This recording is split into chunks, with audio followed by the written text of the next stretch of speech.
Ducks fans, are you ready? You are listening to the DucksNPucks podcast. This is the number one home for Anaheim Ducks talk and analysis. Here we go. Welcome to the show. This is your host, Mike Walters, along with my co-host, Eddie Richard, and we are here to cover a ton of the Ducks games as they had a crazy 7-game winning streak, and things have been going very, very well for the team. They did, end up losing to Colorado, which, we'll talk about that. Nothing to be ashamed about there, but we will break down that. We'll talk about maybe some trade rumors involving the Ducks a little bit. I don't know. We'll see. There's a name that was thrown out there. I don't know. New York, Rangers of Anaheim or Mighty Anaheim Ducks of New York, whatever you want to call us now with all the former Ranger players. But there could be an addition on the horizon. I don't know, but we will break that down for you as well, plus some injury news. And just overall talking about the Ducks and how they've been doing, and what an improvement this season, and kind of what we think where this team's going to go. We talked about the air of excitement in Anaheim on the last show, and it's still alive and well. So plenty of things to talk about the team. But before we break that down, Eddie, what's going on? What are you drinking? What's new? Nothing much. Just work. We went to one of the games, my first Ducks game of the season, so that was really fun. I appreciate that, Mike, and I'm sure we'll talk about that a little later. I'm drinking right now a Michelob Ultra. I think I'm getting sick, so bear with me if my voice sounds a little off or my nose is all stuffy. Tomorrow I'll probably be drinking some Dayquil and NyQuil. So, how about you, Mike? I can probably guess you're drinking some kind of vodka concoction, correct? Yeah, this time I had. We joked about Jocko being the sponsor on the show, which they aren't, but that's what I have. I have Jocko and vodka doing a little bit. It's been busy, As you mentioned, we went to the military appreciation game, which we'll dive into a little bit during this winning streak. But yeah, it's been nuts. Work's been very, very crazy. I do a lot of, kind of have a second job almost at work. I do a lot of coordination and just had a lot of events to take care of this month. I'm still in the middle of it, but a lot of stuff obviously surrounding Veterans Day. Just been very, very busy at work. And I was happy. Eddie and I had talked about during this streak of games about going to Vegas for that game, and it didn't work out. I had too many responsibilities at work. I couldn't do it, but we had talked about going to that and then coming back and then going to Military Appreciation Night, which we still were able to do that. So we accomplished that part of it. But yeah, I mean, just been working, and just been enjoying this ride with the Ducks. I mean, the way that this team has been playing has been lights out. Amazing. Carrying on from the last show we talked about, they've just been doing really well. They had beaten Florida on the road trip. They had come home. They had won 3 games in a row at home. They beat Detroit and former Gibson coming to town. They beat New Jersey. They beat Florida again. So the Ducks swept Florida on the season. I know Florida's hurting with injuries, but I don't care. You beat the defending Stanley Cup champs twice. So that was great. They had a mini road trip where they beat Dallas, high-flying Dallas, right? And another wild game. And then beat Vegas with Mrazek and net. Hello, Mrazek's 3-0-0. Look out. And then, of course, Military Appreciation Night, which we went to, and the Ducks won. And then lately the Ducks did lose to the Avs. But it's been amazing. I mean, you look at these games and the way that the Ducks have been doing. They had the same 7-game winning streak. First in the Pacific. They battled it out with Colorado for a chance at the most points of the league. They came up short. But, I mean, just overall, Eddie, in this last couple weeks of games, I love what I'm seeing overall. There's a couple probably little chinks in the armor and stuff of the Ducks that we can talk about. It's not all rainbows and sunshine and flowers and all that kind of crap. But, they've been doing a lot better overall. And I like what I'm seeing, and I laugh. We talked about this on the show. All the mainstream media now is picking up on the Ducks, the Spitting Chicklets. Everybody's all going nuts about the Ducks, and I laugh because it's been a while, Eddie, and I like it. I like how the Ducks are, in this national conversation. Seeing Carlson get a 3rd star in there, and Dostal 1st star of the week, and and everything. And the way they've been playing has just been nothing but excitement, especially during the streak. And even though it came up short, they played a quality, obviously, Avs team, which we'll get into that a little bit later. But what are your thoughts on, the 7-game winning streak and just kind of how they've been doing overall? It's just they've been on fire, man. Yeah, they've been fun to watch. Like I can't recall the last time the Ducks had a winning streak like this. It's been numerous years. There's no quitting them. I think everyone's having fun. Everyone's bringing something to the table. You could single out the emergence of Cutter and Leo, but I think everyone's doing their part. You have guys like Ross Johnston going leading the league in fights, providing his his skill. One of the games, he was the first. I know he won the Bombay jacket from a goal and assist in a fight, I believe. So he's doing his thing too. Like everyone's kind of buying into the system. You have our defenseman, Drew Hellison. I told you too. I noticed he's been just stepping up. He's playing a really good two-way game. I know Lacombe starting off kind of slow, but he's doing everything that you want as a two-way defenseman and making responsible plays. The pass that he made to Vetrano when he was falling was amazing. That was top notch. I want to say that was probably the best assist of the whole season so far. So like everything's just working well. I think Coach Q has a really happy balance of getting to the young guys. He can connect with the older guys. He has that I guess he knows how to bring the best out of players. Like he coached a young Taves. He coached a young Patrick Kane. They were superstars at their time. Patrick Kane's probably the best minus Madonna of American players. So I think they're all buying into his system, and I love what I'm seeing. The Ducks, them beating Florida, it was cool because they're the back-to-back champs. I know they're dealing with injuries, but they've just been sluggish. They're not getting production from Lundell or Bennett. Bennett's been really slow this year. I know having him in fantasy, I don't know why I'm holding on to him. That wasn't that impressive. It was more impressive the second game when they beat Florida because they had Marchand in there. I thought he would be more of a factor, but they ran away with it. I think the best games that we can take away and really think of this team as a real contender, not a pretender, is when they beat New Jersey. They've been on a roll when they beat Dallas. Dallas, that was, like you said, a wild game. Then they went to Vegas. Vegas, they only won, 4 times since Vegas' existence in their home rink, and they went out and handled Vegas. It looked like a little bit Vegas was going to come back and win, but no, they stole the win away. We had a nice little OT goal by Trouba, which he has 10 points in 11 games. He's been rolling. He's have a rejuvenation to his career. I think he only had a few points last season when he came to the Ducks, and then beating the Avs not beating the Avs, losing to the Avs, which sucked. I wanted that streak to go on. I was cheering for them. I know Avs are my second favorite team too.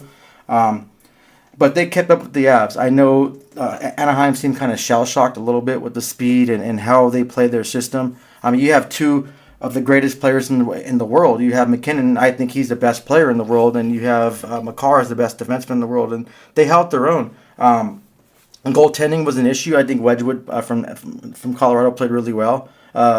We had a post. Things could have happened. It could have went the whole Ducks way, but them keeping up with the best team right now, they look good. They look like they're real contenders. I do want to shout out to Gabriel Landeskog. He's scored his first goal in 3 years, or a regular season goal, coming back from that really horrible injury that kept him out for 2 years. I like him, Mike. He's a really kind soul. Like, I guess I want to compare him, if Ducks fans don't really follow him that much. He's like their Teemu Selanne. When I met him a few times, I talked to him sitting at a bar top. He's waiting for his food at one of the practices, and I didn't recognize him at first. So I'm just talking and shooting the shit with someone. We're talking about baseball. He was asking baseball questions. I kept telling him I just follow hockey. I went downstairs to get a couple autographs, and then there he was, like, "Oh, that's Landeskog?" I'm like, "Damn it!" But he laughed about it. He told me he enjoyed the casual conversation. One of my friends too was deploying, and we were walking by their locker room. And then I asked, "Hey, do you mind if we get a picture with my friend? She's about to deploy." One of the security guards slammed the door in our face. He came back, opened it. He goes, "Yeah." He brought us back over there, took a picture with us, was talking to us, wished her really good luck. Fortunately, she came back unharmed. It was a nice deployment for her. So something like that, seeing that goal, didn't really piss me off that much because he scored it. But, I mean, I really wanted the Ducks to win that one. Yeah, I felt the same too watching that game, like just the human part of it, right? When that happened, I felt good for him. And I was still like, I almost posted this on social media. I was like, I'm really glad that, he's recovered, he scored that goal.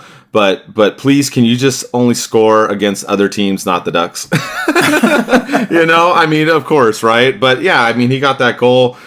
I thought the Ducks, I'll talk about that game actually before some of the other ones. But some people were kind of, sad and whatever. The Ducks lost 4-1 to the Avs, but I wasn't that upset about it. Kind of a theme, I guess, with the Ducks. We can talk a little bit about too is there's been a lot of talk about doing better in special teams, right? Doing better 5-on-5, doing better scoring goals, and all these things. And there's a lot of positives with this team, but the two games that I would focus most on this season was the first one against Carolina earlier in the season we talked about, and then you have this game against Colorado. You got two teams, playoff contending teams, top, teams that are solid, and that's where I think you really measure this Ducks team. I think the Ducks have taken huge step this season in the right direction. I think the thing with Colorado, and as most of you know, Eddie watches them as well. That's his second favorite team. But the Avs are really good at pressure. The Ducks have speed too. Colorado has speed as well, but they pressure, and that's what happened in the opening 30 seconds. They got to that puck in the Ducks defensive zone, got a turnover, a wide open shot, scored right away.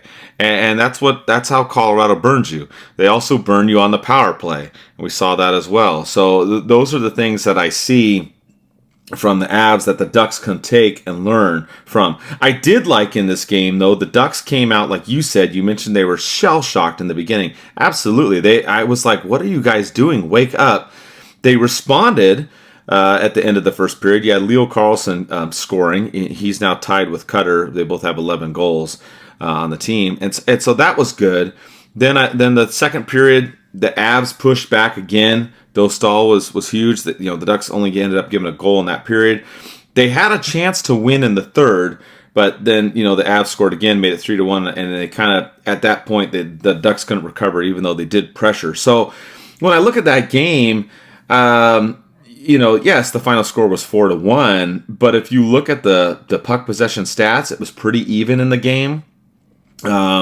You look at the shot attempts and everything, even the high danger chances, everything in there was pretty even. I just think the momentum early in that first period and then early in that third period kind of took it out for the Ducks. And, Dostal played a great game, but and I know you can speak to this more, Eddie, but, Scott Wedgwood, he's played fantastic for the Avs this season. Oh, yeah, he stepped up really well. He was I think he came from Nashville last season. I know the Avs had some goaltending issues, and they traded for two goaltenders, which is kind of rare in these days. I think Edmonton should take notes. But, yeah, I think Wedgwood was a big factor. I mean, obviously he was the first star of a game for the reason. But, yeah, I think another thing I forgot to mention too, Mike, and people I think they overlooked this, but going into Colorado, the Mile High, it just, that elevation kills you. Like, I remember when I got out of I was training in Texas when I first, that was my first duty station, training canines in Texas. So I never experienced elevation. I was in good shape. I was probably one of my best fitness shapes in the world. I go to Colorado. I had to do a 2-mile run for a test. My lungs were burning. I was sluggish. It was slower. So people underestimate how much that elevation screws with you and how much you had to take to acclimate to that. So I think that was a big factor. I guess I'm kind of glad too, Mike, and not because I like the Avs too, but I'm glad that we took a loss to this team. It brings everyone back to reality. Like, you're not invincible. Like, you are, you're not God. You bleed. I think, an old sergeant told me, if you never made a mistake or a loss in life, then you're not learning anything. I think this game is going to really test the Ducks, what they can learn and take from this game and how they're going to bounce back. Are they going to just falter and just focus on this whole streak they lost? Or are they going to just kind of rise up and kind of build another streak and learn from this mistake? It was not really a mistake because I think they played their ass off. And it was one of those games where you don't look at the Ducks minus that first, the first few minutes of the game and say, hey, well, they didn't play at all. Like, they just kind of held back. And I know, like, the last few seasons we were saying, like, you have to play 100% of the game and give it your all. But I think the Ducks did a good job on that night, and there's a lot of learning to do with this. So it's I guess it's only positive. Like, you can see it how you want. I know I was talking to a few people yesterday. I guess fans that don't really understand the game saying, oh, well, Ducks lost 4-1, blah, blah, blah. But no, that score doesn't really reflect how the Ducks played. You have to really sit there and analyze every single second of the game and know that this game was closer than it was. So, I mean, it is what it is. We're not going to go undefeated for the rest of the season. We are going to take losses here and there. We're going to have a drought where we're going to be winless in a few games. So it's all about how the Ducks respond to that adversity. Yeah, you make some good points. I mean, it's true. You saw earlier in the season they lost to Carolina, and they responded after that. So hopefully they'll respond, after this. And it's interesting because they're going to play Detroit again. Gibson's going to be in net again. They beat Detroit at home on Halloween with Gibson in net. That was a Carlson highlight game with a goal and 3 assists. They also beat New Jersey at home 4-1. Which was another game that against a quality opponent, and then you mentioned earlier in the show about Florida beating them again. Is at this game too. The Ducks, beat them 7-3. Cutter Gauthier with a first career hat trick. It was a 3-3 battle halfway through the game. Then the Ducks scored the next 4 goals and ran away with that one. So. The Ducks have played quality teams that have been in the top of the playoffs and battling and whatnot. And I mean, it's been good to see, and then on the road too, those games against Dallas and Vegas. The Dallas one was just completely bananas. That was a wild one where the Ducks won after the Florida game. And the Ducks, for the first time in franchise history, scored 7 goals in consecutive games, which is nuts. Kreider getting 2 goals in that game against Dallas, but that was a wild one that the Ducks came back, from that one. They were down 2-0 in the beginning. So, that was a positive for them there.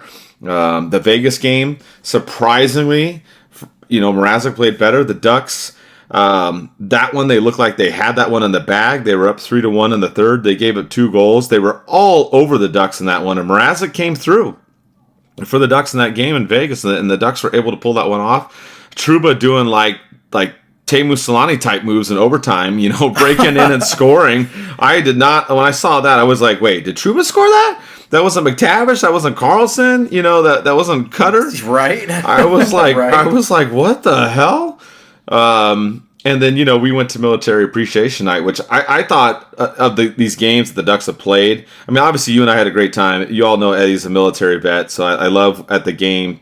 One, we were able to go to that one, and 2, they have everybody stand up for each branch of service, so it's always good for that as well. And for everybody out there that has served, we appreciate all your service, and I know we just had Veterans Day as well, so thank everybody for your dedication to this country. And that game was just, honestly, that game was kind of boring in the sense, Eddie, that I never felt like the Ducks were out of it. I mean, you had Seneca and Carlson score, the Jets got a goal, but then they both scored again. We were on hat trick watch. Eddie even went and bought a hat. We thought we were going to throw it on the ice, and neither one of them did it, but they won, and that one was the most exciting game. And the Ducks are 4-0-0. When I am there this season, so I don't know. I need to try to go to every home game possible, I guess. But that was a blast, that game, Eddie, that we went to, and I know we'll be planning on going to some more. So I don't know what your thoughts were on that game or just any of these other games leading up to that Avs game. Well, yeah, first of all, I just want to say thank you to all my brothers and sisters out there that served in the military, and not just the U.S., Canada, and all the allies, too. It's always appreciated. It's always, shoot the shit. You know all the bullshit that goes on in the military if you served. I just want to thank you guys all out there, too, especially for supporting our podcast and listening to it. The Vegas one, Mike, I want to say that would have been really cool if you and I would have went. And I didn't know your better half was gone, so next time when she leaves, let's plan like a guy's trip or just go to your house and spend the night, and we'll just do just drink and watch hockey and watch sports. But that would have been I guess it would have been a lot harder to go to that game against the Jets if we went to Vegas that one night. But yeah, I think Carlson too. That backhand goal he scored was a thing of beauty. Like it was just one fluid motion, the confidence he has, and that goal he scored was just big. And man, I watched that thing over and over again. That was a really good goal. Military Appreciation Night. It was a fun game, and like you said, yeah. I was surprised, though, let me backtrack, that Mrazek started against Vegas. I thought they would start Doss against the better team and then start Maz against, I guess, the struggling Jets. So that was really good, and it probably gave him confidence that the coach trusted him with a really big game against, an elite team where Ducks don't have success in that building, starting him, and he rose to the occasion and really, he took over. He's probably the main reason why we won. So it's like, shout out to him. 3-0. You can't beat that. And going back to the whole Jets one, fun game. Like, it just, the Ducks had control. There was no worry. I didn't have to go and Uber home and be all pissed off or mad because the Ducks lost. I was on a high when I got home.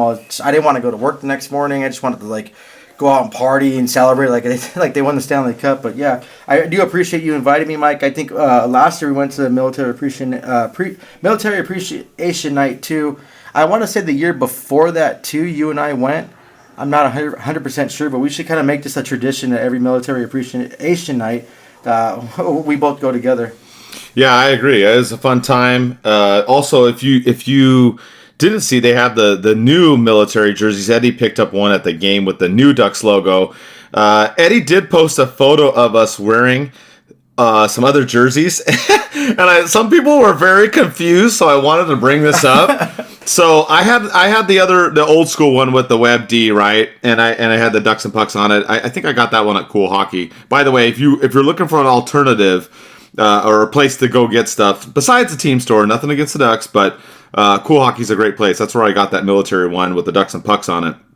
But Eddie was wearing one with the D upside down.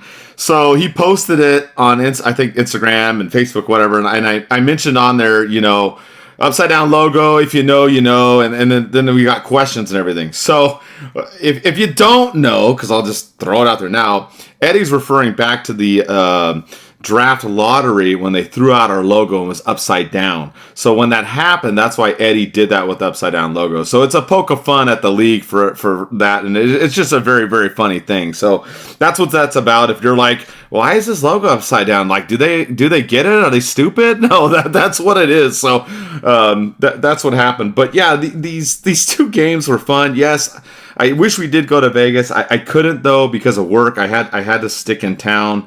Long story, I won't go into it, but I had to be around for work, unfortunately. But yes, if we would have gone, I don't know if we would have made it to the Jets game, Eddie, for sure. We would have been stuck in Vegas maybe till Monday. I don't know. You and me in Vegas would have been like the Hangover Part 4. Man. Hangover Part 4, Eddie and Mike, But that would have been awesome. But you know what was funny about the Mrazek thing? So I was talking to my buddy, Sin Bin Vegas. If you know him, he covers the Knights. He and I are good friends, so we talk. I didn't realize this. He threw these stats out at me before because he was asking me who I thought the Ducks were going to go with. And Mrazek is he's 6-3-0 in 9 games against Vegas before that game. So I don't know if Coach Q knew that, and maybe that's why he did what he did. Because I was thinking like what Eddie said. I thought it would be reversed. I thought it would be Dostal against Vegas and Mrazek against the Jets. But maybe he knew that Mrazek had success against the Knights, and that's why he did what he did. So it ended up working out. And Carlson also scored, 2 goals in each of these games. I decided to talk. What a bum! Yeah, that's what I was just gonna say. So I was a little drunk. But after the Ducks beat Vegas, I was very, very excited, right? Because we weathered that crazy storm in the third period. Trouba does the Teemu Selanne move and scores, and they win. And I did as a joke. I wasn't meaning anything, but I tagged him saying, "What a bum he did to get a hat trick." And then Carlson replies with, "I'm sorry." And I just fell about the place, started laughing because He's such a nice dude. Eddie and I talked to him at the golf tournament before the season started. He's such a nice man, and I just... Oh, yeah, we're comparing tattoos together, so that was kind of cool. We had that in common, our Joker tattoos. Yeah, so, I mean, it was just funny to see him reply with that. And then then he did the same thing the next night against the Jets. I didn't post anybody. I forgot who it was, but somebody tagged us on X and said, "Oh, they copied our post word for word," and they said, "That bum, he only scored 2 goals with the laughing emojis and JK and everything." So that was kind of funny during that weekend. That was just a great weekend, It was good. Oh, yeah. It was a great weekend. We had a good time, Eddie. And you're right. I think we have gone to the last 2 or 3 military appreciation nights, and we got to keep it rolling for sure. Yeah, you know what? I think I mentioned this too the last 2 times we talked. It really surprised me at that golf tournament when you mentioned who we were, and every player knew exactly who we were. It's like, oh, yeah. He goes, oh, yeah, DucksNPucks. It's like, oh, shit. So they probably listened to us. I'm glad I didn't get punched in the face by some of my whole criticism stuff. But I guess being called a Russian by Gudis was probably my payback.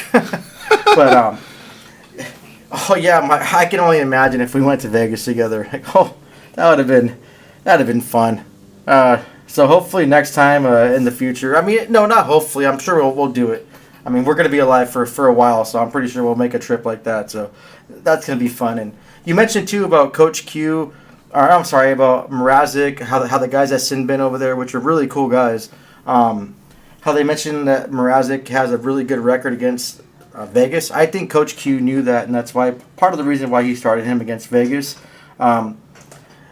You remember, Mike, Coach Q was really in-depth talking to us about the team's future, about what he wants. He was asking 1,000 questions about our podcast.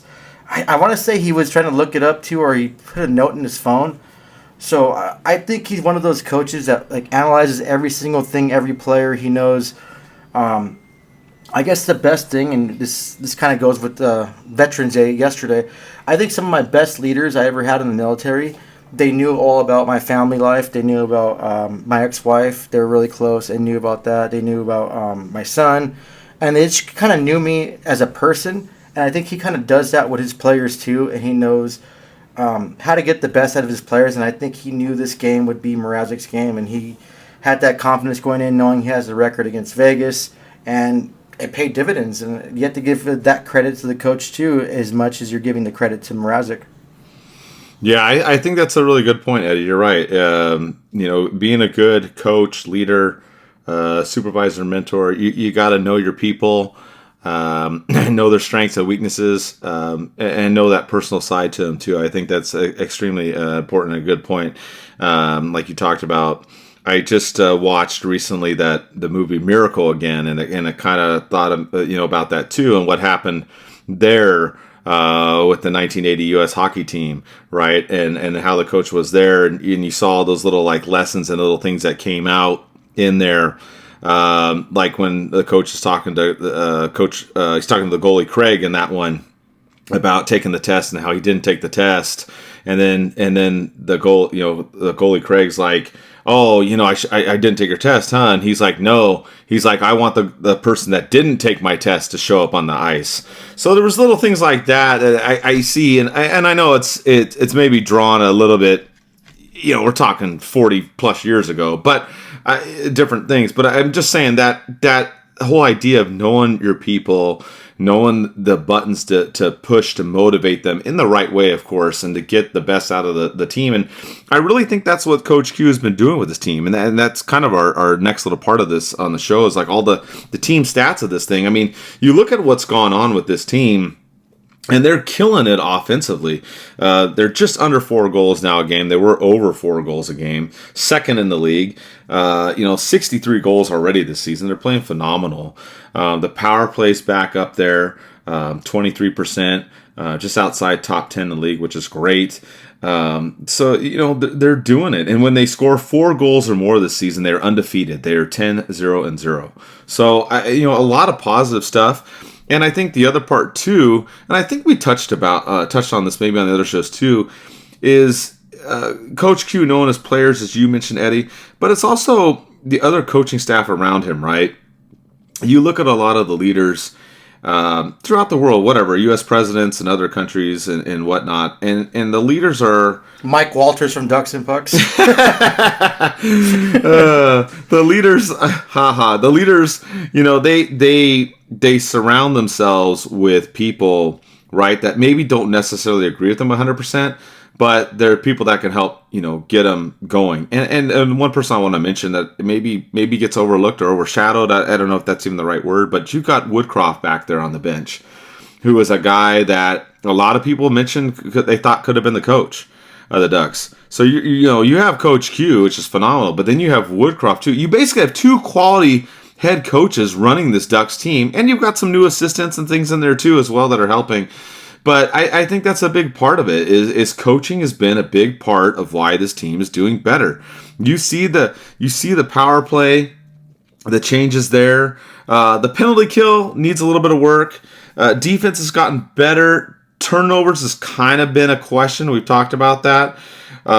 So, there's a little bit of those things to look at. But, you look at it overall, I think Coach Q has got a great coaching staff, and he's able to, get the best out of them and the players, Eddie. Oh, exactly. Yeah, I always said the best hockey player makes everyone around him better, not just himself. And I think Coach Q is making his staff around him coach better. I think he's making the players. Obviously, he's making the players a lot better. And I think one of those coaches are like he cares. Just talking to him and the amount of time he spent interested in our podcast and really just having a good conversation and really talking about hockey. And like I told you, Mike, I took my glasses off. I was like, I'm talking to the head coach, and just my foot in my mouth, Mike, for two things. I said this team wasn't going to be ready for the playoffs with so many changes. I was wrong, and I'm glad I was wrong. Another one, I was upset. I led more with feelings over facts about Coach Q initially when he got announced. But when I did more research and saw in articles about the victim was all support and everything Coach Q has done to better himself as a person, then I was all aboard. And I was wrong for that. For just kind of jumping to conclusions, like I said, leading with my feelings over the facts. But yeah, I think he's a phenomenal coach. He's 20 wins away from being from getting 1,000 wins, and it's gonna come this season. Like we already know that. I think what he's done with this team is phenomenal. Just changed the whole dynamic and the culture. Did a complete 180, and it shows. It's just, Ducks hockey's been fun, Mike. Throughout the years, we've been watching Ducks hockey, and I've been going to games, praying for a win, and always going either driving home or if I'm, upon to drink a little bit more, Ubering home with disappointment. But it was actually cool, and got to talk to my Uber driver too, which is a really cool guy, and just kind of talk about the Ducks and how they're doing, and explaining the team, and ironically, he was from Anaheim too, so I got to kind of gear him toward hey, if you want to be a Ducks fan or if you ever want to go to hockey, and this is kind of the time now. And I think, like you said too, lots of media attention. Spitting Chicklets has been pumping the tires of the Ducks every single show. I think finally people are noticing what we've been seeing that's going to evolve for a while, and I think it's great. I guess we love the attention. The NHL network, NHL website's been posting about the Ducks daily. They're tracking this. I think this is a phenomenal story, and I guess the Ducks can just ride through that. Now I'm focus more on this team can make the playoffs. I'm glad I made that bet too. That bet in June, I believe I made about the Ducks winning the Pacific, because it's a good possibility now. And if I win that bet, it pays for my playoff tickets. Yeah, I agree with you. We talked about this before too, about the playoffs. You and I both were skeptical in the beginning of the season. We did think that the Ducks would do better. Did we think they would do this good? No. No, we didn't. Let's be honest. We didn't. But we thought that they would do better, and we thought that they would definitely be in the running for a playoff spot. We didn't think that they would be in the running to win the division. So absolutely. Well, Mike. Yeah.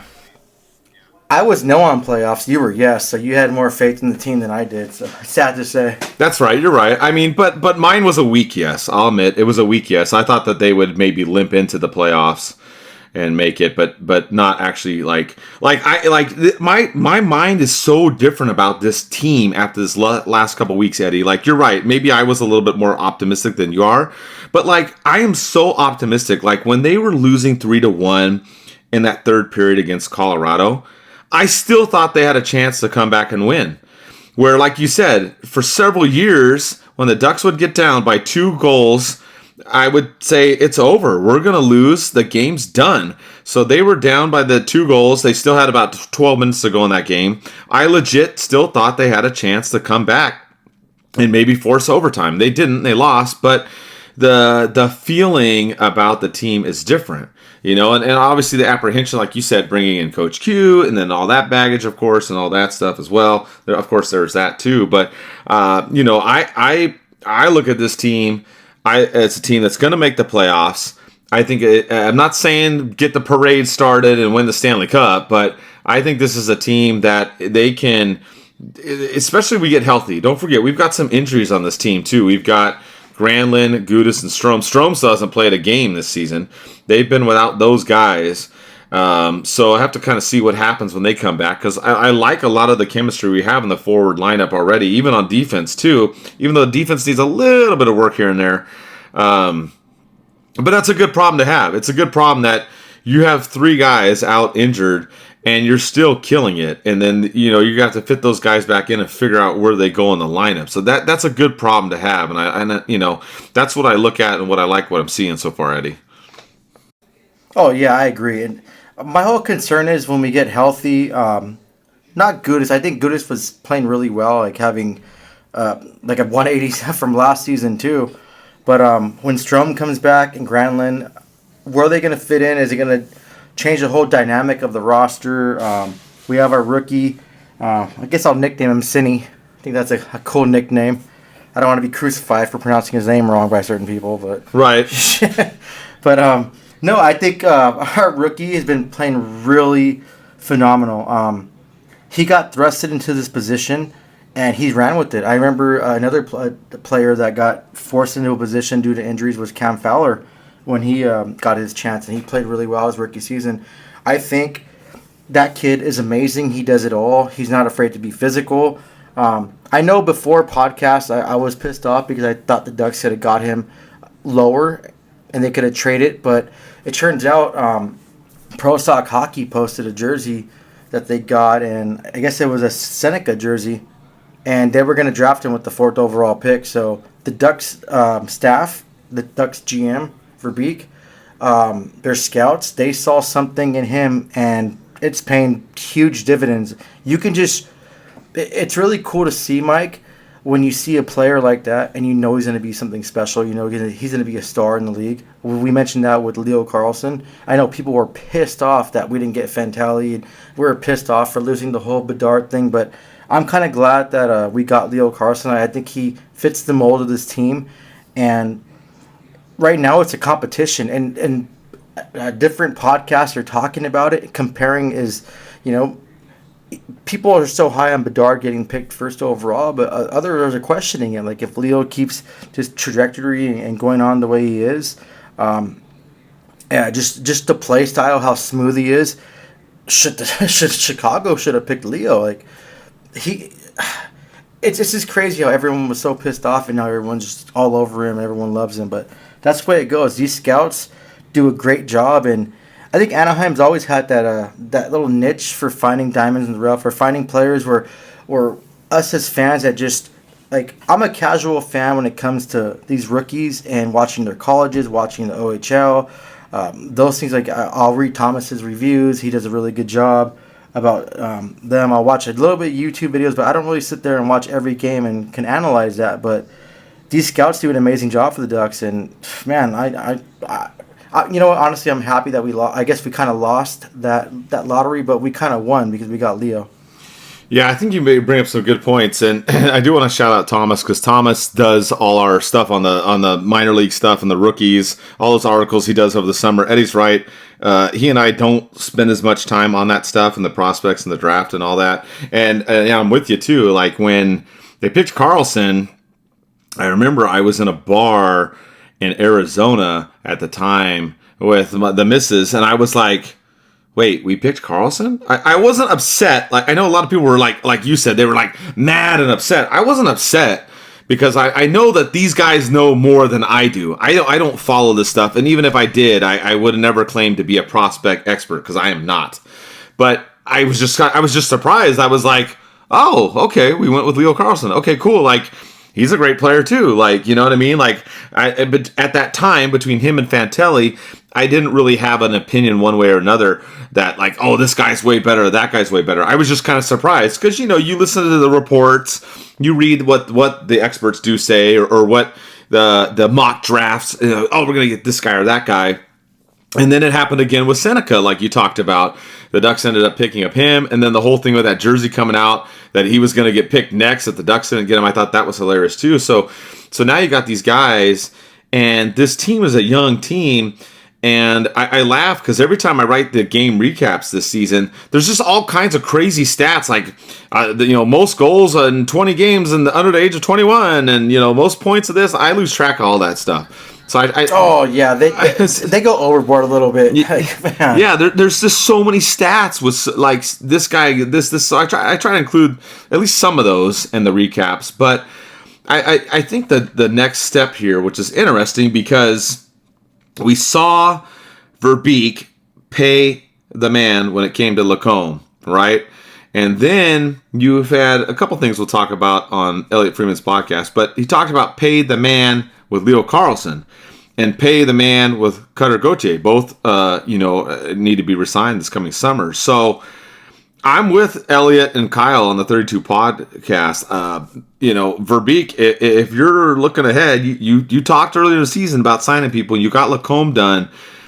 You might want to get Leo and Cutter done soon because I only see the value of them going up and the momentum or whatever you want to say on their side and their agents sign, Eddie, as far as getting new contracts.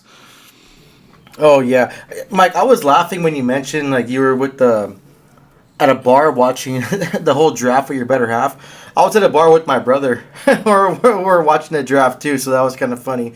And I wanted to mention too about the whole sweater I wore with the upside down D. My brother made that for me the whole night before. I told him what I wanted. He printed the flag on there.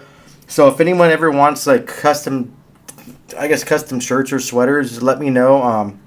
I'll give you my brother's information. He can do that for you. He'll be at the game in 2 weeks, thanks to you, Mike, against the Ottawa Senators. Not in 2 weeks, next week. So, yeah, shout out to that. But like you said, Mike, these players are getting paid. You're going to pay them the money, and you got to do it soon. They're going to get better. They're going to score more points. The whole thing, too, Mike, is I always said that it's hard to justify a contract and the per year AAV getting more than 12.5 since McDavid took less. I believe that's McDavid's contract. He took less in Edmonton. The whole Kaprizov deal was a joke, and it's backfiring the Minnesota Wild. And I'm laughing because I hate the Wild. They're a dumpster fire. But yeah, you have to work on these deals. I get not working on them and not trying to focus on that when they have a streak going on and when they're catching fire. But I know each team gets that 5 days off of kind of R&R. Maybe that's a time to focus on that or let them just kind of have their time. But you got to sign these players. I think Leo Carlson's in a... I think he'll probably deserve the same as McDavid, 12.5, 13. I mean, I'll be happy with that. Cutter, the same thing. He's just exploding. And he's a pure goal scorer. We haven't had a pure goal scorer in I don't know how long. He loves to shoot the puck. He's smart. His snapshot is just wicked fast. So, yeah, he needs to not play around, not linger this into the offseason. One thing, too, about Leo, I believe he's Swedish. They're known for not being kind of, I guess, selfish players and known to take pay cuts. Look at Landeskog. He took a pay cut. You don't see that a lot from Swedish players. I know a lot of Russians will, like Kaprizov, and not trying to like discriminate or single out a certain people, but it's just stats don't lie. I think he wants to be here. I think they're both happy here. I mean, Cutter wanted to play here.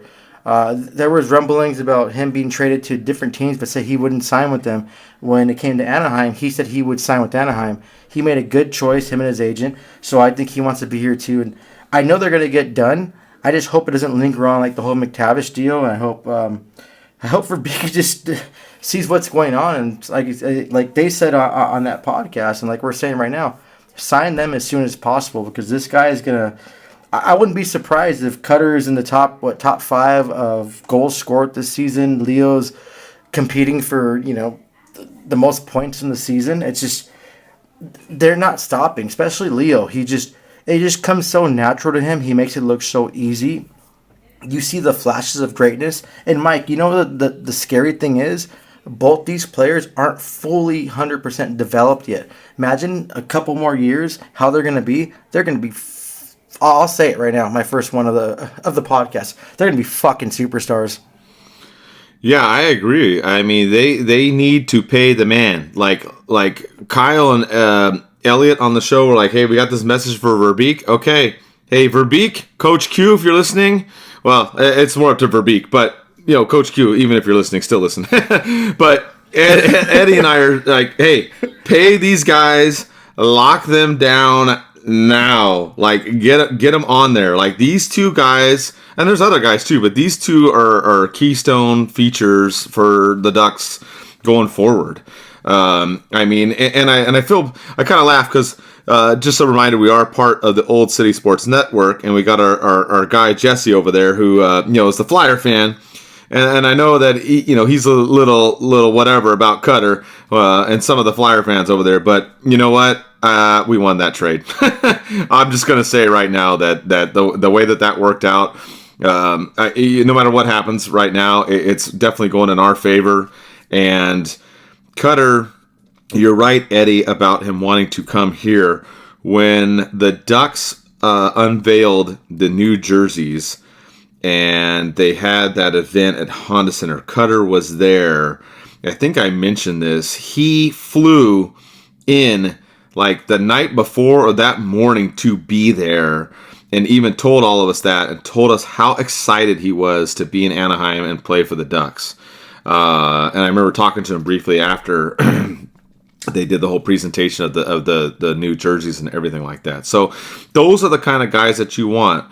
You want those guys not only because they're great players, they're also not fully developed. You're 100% right on that, Eddie.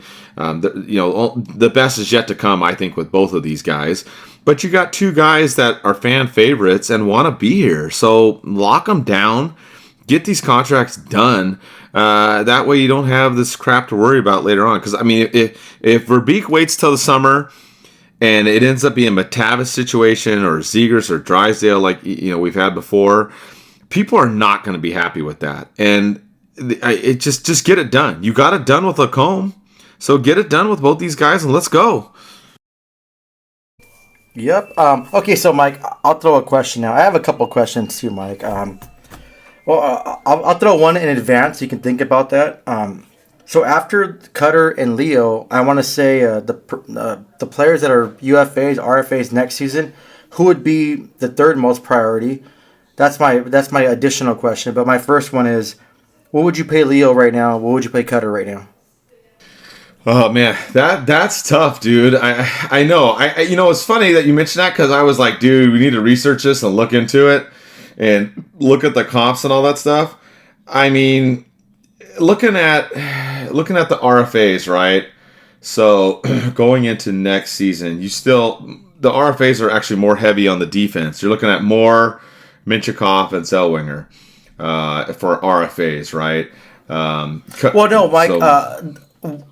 Well, the first thing, what would you pay Leo and what would you pay Cutter? I know. Well, no, I know. I was just saying. Your GM Mike, right? Oh, okay. No. Sorry about that. No. I got you. I'm just saying. You were talking about which other RFAs are important too. For me, I would go with Zellweger right now as the third most important right now, and then you got Moore and Minchikov. But yeah, both those guys. I honestly, I don't see either one of them getting paid less than $9 or $10 million a year.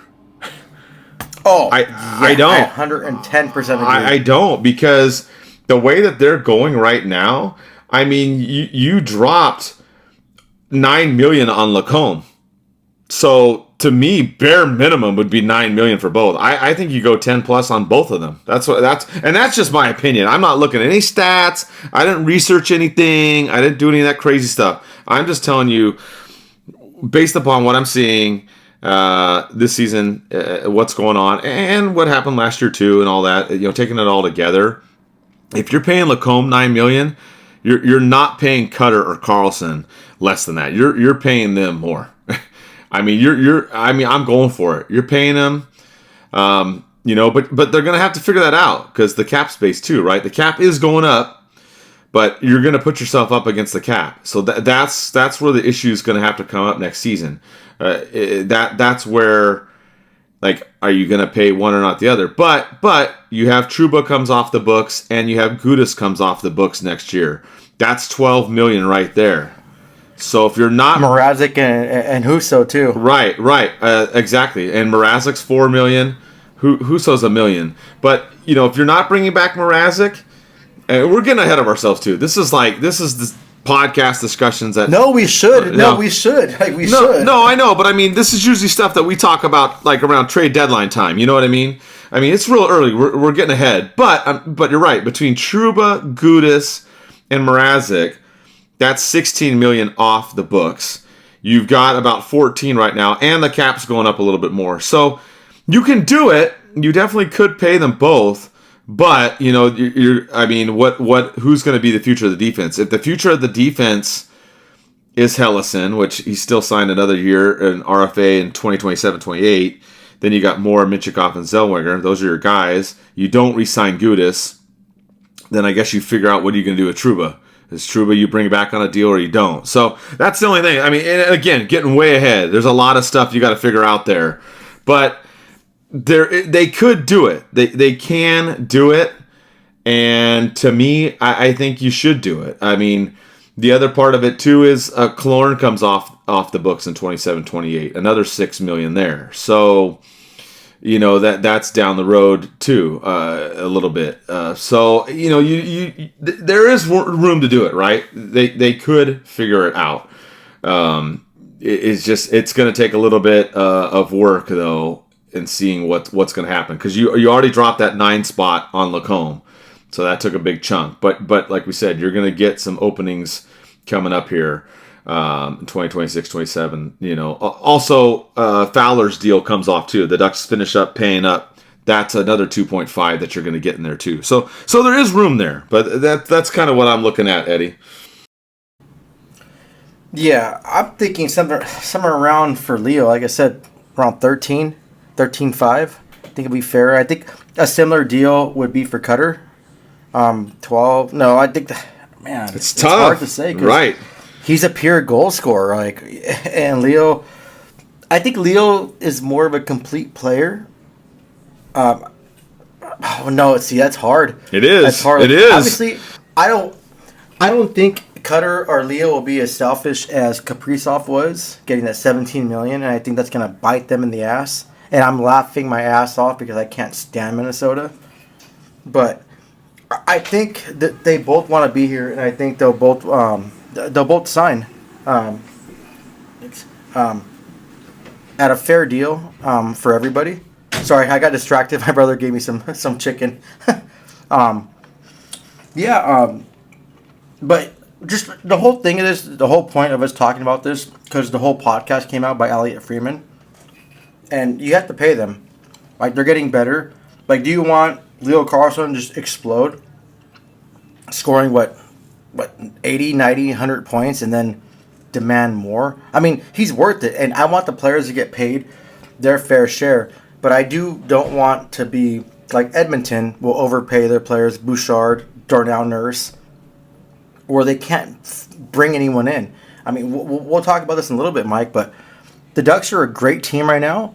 They're going to be buyers at the deadline, and we have to have that money. If we trade for a player that's on an expiring contract, and let's say he explodes and he's a good fit.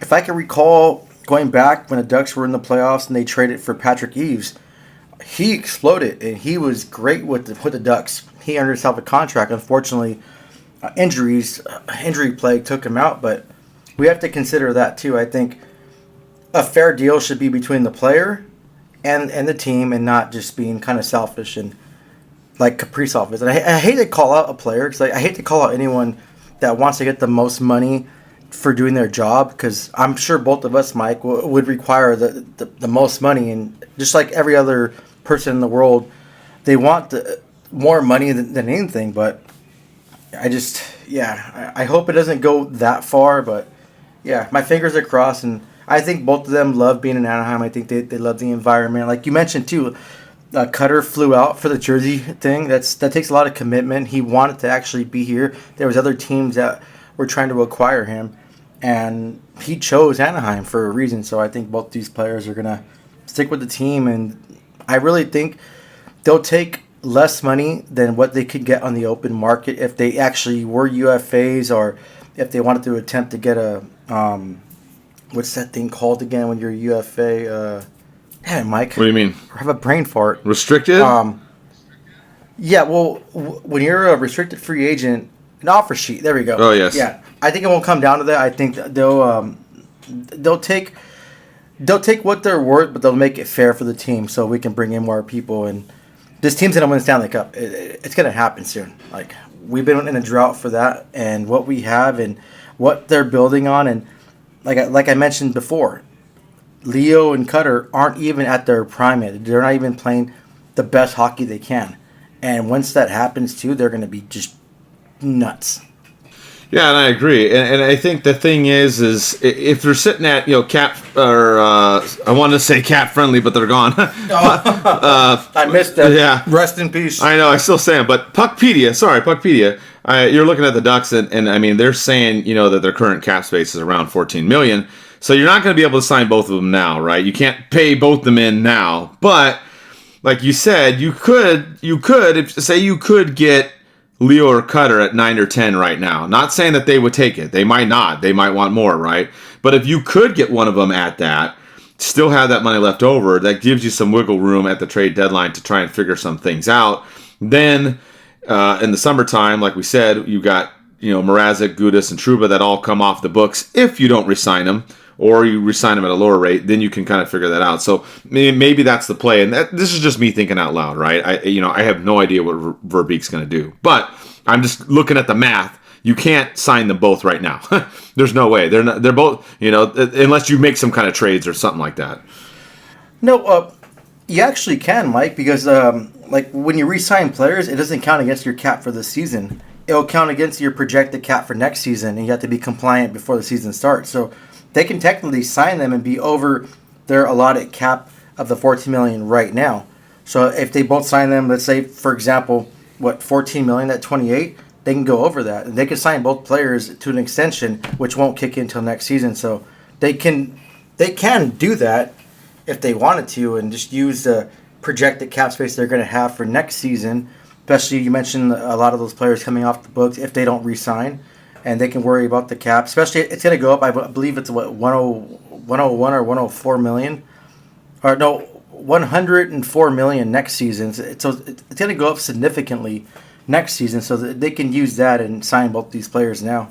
No, yeah, you're right. Exactly. They can sign both of them now. I kind of misspoke, but my point is if you sign them both, now you're kind of putting yourself in that bind of your options now at the trade deadline in the season. Yeah, you're right. It doesn't kick in till next season, so you still have that space.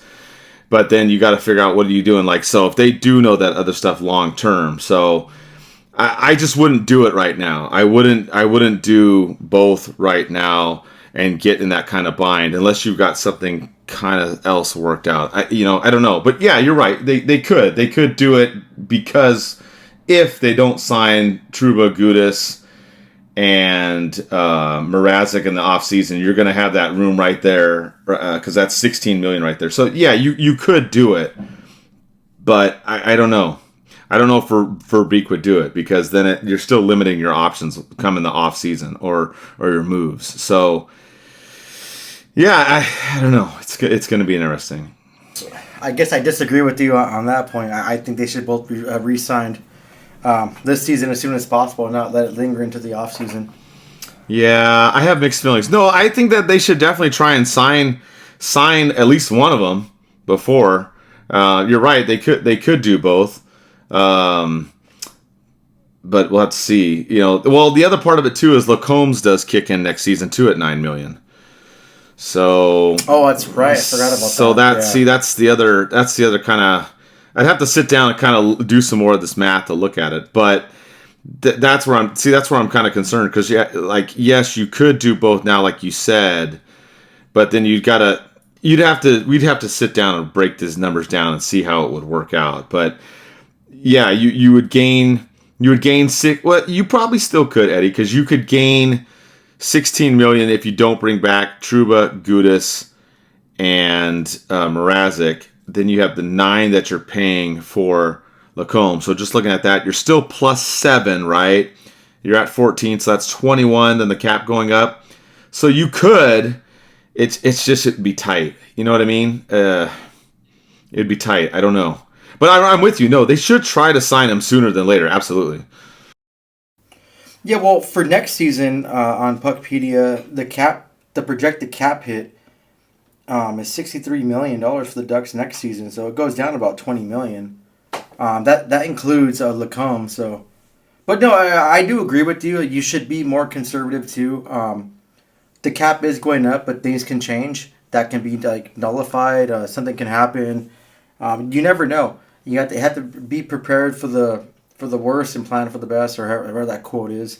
You don't want to be like Edmonton is just overpaying players and they're not producing, which I'm glad to see too. Screw Edmonton, but yeah. No, you're right. It'll be interesting. Yeah, go ahead. No, yeah. No, I was just saying that you're right. They could do it. It's just, I guess, you'd have to figure out what's the long-term plan with some of those other players, or is there no long-term plan, right? Yeah, I agree. You have Strome too making a significant amount.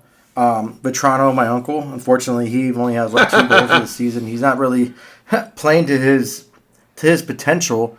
He has a fairly large cap hit too. So there's a lot of factors, and I think we have a lot of younger players that are going to emerge. So that's going to help. Our Lightning McQueen player, I think he has a chance of cracking the lineup hopefully the next year or two.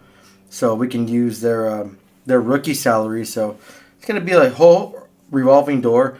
I think what helps too, and I think it's looking better and better, is Doss's contract. I think when he signed that was just amazing. And I think I mean, personally, he should fire his agent because he could have got a lot more, especially the way he's playing. And I really think he's a Vezina type of goalie. Give it a few years, he's gonna be awesome, and everyone's gonna be laughing at his contract. How he could have got more, but I'm glad that he signed a team-friendly deal, and I guess he's really earning every little cent and penny he got from that contract. Oh yeah, absolutely. That was definitely a smart move. Locking up Lacombe and Dostal were definitely smart moves. So it's just. Oh yeah, Lacombe too, Mike. I'm sorry to cut you off, but no, you're right. Lacombe, yeah, and people are freaking out because he's not producing the points. He hasn't scored a goal, but you watch him play. He's so smart. The way he makes the goalie's job a lot easier, and he's such an intelligent player. Like the hockey sense that he has is amazing, and he doesn't have to score 1,000 points. He has to have to be a point leader. That's why I get pissed off about this whole Norris Trophy, because it's always like the defenseman that scores the most points. No, they should separate it. An offensive defenseman have that Norris, and then go a true defensive player. And I think Lacombe shuts down people. He makes it their job harder. He does those little things that you need to help the goalie out, to help your offense out. And he I said two-way player. I'd be surprised if he doesn't make Team USA, because I think, there's, I guess, better players on paper that are more fancy and have more points, but you want a player that can lock down and really focus on a defensive game, and I think he does that. Yeah, no, I agree. And he's been doing great. I know, and like you said, some people have kind of freaked out because he hasn't been maybe as much offense this season. The points maybe not quite as there, but I mean, he's going to be fine. He's going to be fine. I'm not worried about it. I do think that this whole discussion about the contracts and all of it, a lot of it does center around the blue line and what is that going to be looking like going forward. You've got more Minchikov, Zellweger, your RFAs coming up in the summer besides Carlson and Gauthier. So it just really depends on what route Verbeek wants to do. If he's going to go big on both those guys, like Eddie mentioned, he can do it. I was saying, that it would be kind of rough because if you do it, on paper it looks rough with the cap space right now. Obviously that changes in the off season. So we'll just have to monitor and see what he does. But whatever he does, I mean, if he wants to try and make it work out for the team and he's got some ideas with other stuff, he'd try to at least sign. I'd at least try to sign one of them before the end of the season. At least. That's what I would try to do, at bare minimum. If you sign to, like Eddie mentioned, you can do it because they don't kick in the contracts till next season. But, with Lacomb's capping in and then whatever trades or things that happen at the deadline can affect that too. So it's going to be interesting. I just don't want to see either one of them get traded. Keep both of them, pay their contracts. And if you have to restructure the blue line a little bit, I think you can do it. I think you can. But, I mean, we are getting, again, this. I don't know why. We really went on a tangent with this pay the man thing from Kyle and Elliot. But it's kind of a good discussion. It's something that I hope Verbeek is looking at because he did say he was trying to sign those players before the season's over, at least some of them. So it does bring me to our sponsor. I do want to mention all this money talk, Eddie. Good Lord, we are part of the Hockey Podcast Network, and we do still have our sponsor, DraftKings. DraftKings Pick 6. So the NBA season tips off, and so does DraftKings' newest fantasy game, DraftKings Pick 6. Easiest way to play for big wins with every possession giving you a shot at real money. Here's how to play. Just pick pick more or less on 2 or more stats and unlock the upside every game brings. Don't just watch basketball. Yeah, watch hockey. Cash in, download the DraftKings Pick 6 app and use code THPN. That's code THPN. Play just $5 to get $50 and Pick 6 bonus picks. Make the call. Ride the upside in partnership with DraftKings Pick 6. The crown is yours. Gambling problem? Call 1-800-GAMBLER. Help is available for problem gambling. Call 888-78-9777 or visit ccpg.org in Connecticut. Must be 18 plus age and eligibility restrictions vary by jurisdiction. Pick 6 not available everywhere, including New York and Ontario. Void where prohibited, 1 per new customer. Bonus awarded as non-withdrawals. Pick 6 bonus picks that expire in 14 days. Limited time offer only. See the terms at pick6.draftkings.com/promos. So we've talked about getting players. Well, Mike, real quick. Nice ad read. Love it. So, talking about DraftKings. So, if you would bet, are the Ducks... Well, if you would bet right now, are the Ducks going to go on a run, another streak, or they might have a winless streak? What would you bet? Either they're going to start their win streak again, or they'll have a winless streak? No, I think they're going to start another win streak. I don't know if it'll be 7 games, but I think they're going to go and win another 3 or 4 games. So you would bet on them. Okay, cool. Yep. What about you? So would you bet on them streak? I think they'll do it again. I think they regroup and they learned a lot from Colorado and losing. I think they'll have a 3 or 4 one. Just like you said, I don't think it's going to be 7, but they're not done. I guess Ducks have unfinished business, and they've been the laughingstock of the league for a while. So I think they have a lot to prove, and I think every one of those players are motivated, including the coaching staff. So I'm looking forward to that. So one last question too, Mike, about the whole betting thing. So if you were in a state where you're allowed to bet for DraftKings, would you bet on Ducks winning tomorrow against Detroit? Yeah, even though I don't know this might get released before or after the game, but yeah, I think they beat Detroit. Yeah, same here. So we're in agreement with that. Even though we weren't really in agreement on the whole cap thing and signing players, we're 100% agreement that the Ducks will beat Detroit tomorrow. Yes, I agree. And yeah, the cap thing's just crazy. There's too many variables right now, unfortunately. We kind of went down the rabbit hole in that one, and it was like, well, wait a second, there's this, there's that. I don't know. There's a lot going on, obviously, a lot coming up. Don't listen to us about math. We're not good at math. But the other part of this is kind of where we'll wrap this up too. The other thing that came up on 32 Thoughts, and actually I remember posting on X, and that thing freaking exploded, which I was kind of surprised. But on 32 Thoughts, they talked about Panarin. They talked about obviously the Ducks, right? The mighty Rangers of Anaheim, or mighty Ducks of New York, however you want to call it. Bringing in Trouba and Kreider now. So they mentioned Panarin's name. And it was just speculation. They didn't say the Ducks were in talks or anything like that. There's nothing locked down. But this thing blew up and people were going nuts talking about this. But what are your thoughts of the Ducks trying to trade and acquire Panarin? Because obviously, there's been some players that have wanted to leave and get out of New York.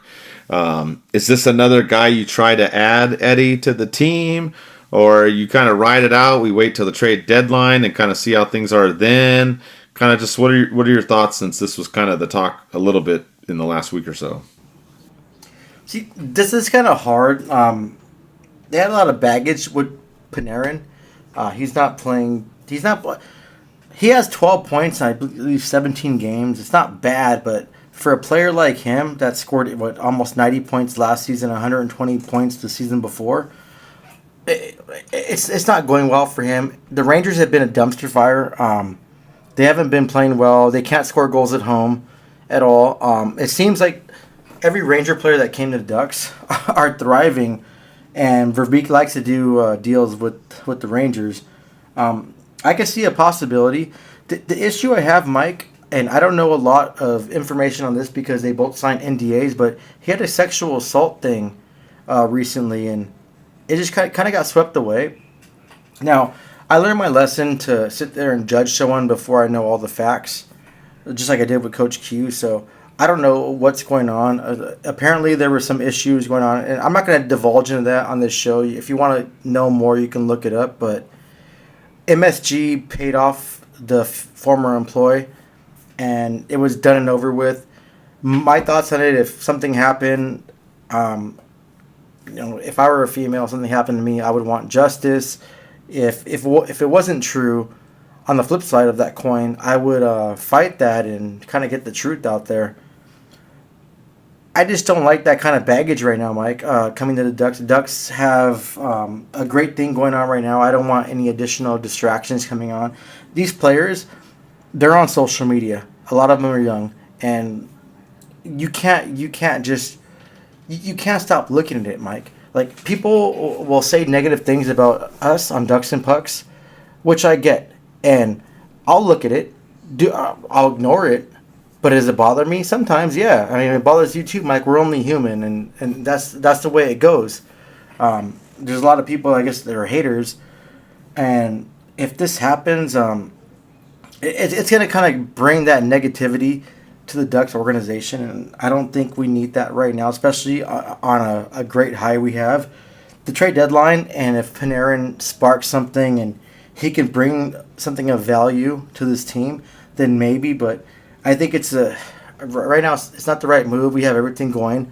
I know the Ducks are going to be buyers at the trade deadline, and there's going to be a lot of rumors out there, but I think there's other players that we can look into that can provide a spark for this team and be better for this team, and we can thrive off that. So I'll let you go ahead and chime in on this before I throw a player's name that I think that's been in the rumor mill, that I think that can help the team better than Panarin. Yeah, just looking at it from the on-ice performance, I would say it's a no. I like you said, he's not playing terrible, but I don't really know that he would add a whole lot to the team at this moment. I mean, yeah, he would add some, but I don't know really who you would trade for and boot out, for that. I just don't see it. And then, yeah, the other part of it, to be honest, I haven't researched a lot of it. I don't know a lot about that other stuff that's going on. So I'm not really going to comment on it because I don't want to say anything that's wrong or inflammatory or whatever, because I don't know, other than like what Eddie said, there was some kind of situation and some kind of deal was reached, and I really didn't research it or know the specifics of it. It was actually after I made that post about the whole thing of them talking about Panarin, was then some people messaged me and told me about some of the stuff going on, and I was like, oh, okay. But I agree with Eddie on that one. I don't. We already went through this stuff before with Coach Q. And again, I don't know the full thing, but it's another distraction that I don't want. So I rather just just pass on him. That's my take for on the ice reasons and probably off the ice reasons too, Eddie. Yeah, I totally agree. And then one thing too that kind of like irked me a little bit, like he's like slumping and he shaves his head. Never makes a big deal about that. I know that's something really small, but it kind of seems kind of unhinged and people made a big deal about it. So maybe that's like affecting me more. But I think what we have right now with this team is driving forward. If they want to make a trade with other Rangers players, so be it. I think there's a few of them that can help the Ducks. I think Trocheck is a player that I would like to see. I mean, is that going to happen? No, I doubt the Rangers will get rid of him. I joked around about the Ducks bringing in Jonathan Quick. Yes. 3-time Stanley Cup winner, former legend of the Columbus Blue Jackets. But yeah, I think I would kind of pass on Panarin right now, especially with the heat that was on him. Which it seems kind of odd too that it wasn't that like big of a deal, something like that. It just kind of got forgot about. So yeah, I just don't want to ruin a good thing. One player I do want to mention that's on the trade block is Steven Stamkos. He's not really doing that well in Nashville. Nashville's been a shit show from last season to this season. They're panicking. I think Stamkos isn't benefiting from being online with Kucherov. That feeds him easy passes. Stamkos is a great shooter, has a beautiful shot. Barry Trotz over there, just don't think he knows how to handle the roster as it is. I think he has more influence on the coaching staff and stuff like that. He's more of a defensive style person too. So I wouldn't mind the Ducks taking a peek and seeing if they can lure Stamkos. Obviously, the way he's playing, you're going to have to eat up. Nashville will have to eat up some salary to bring him over. But I think it would pay dividends for him playing online. That a person that can feed him beautiful passes, beat on the power play, and he can rip that one timer and score goals.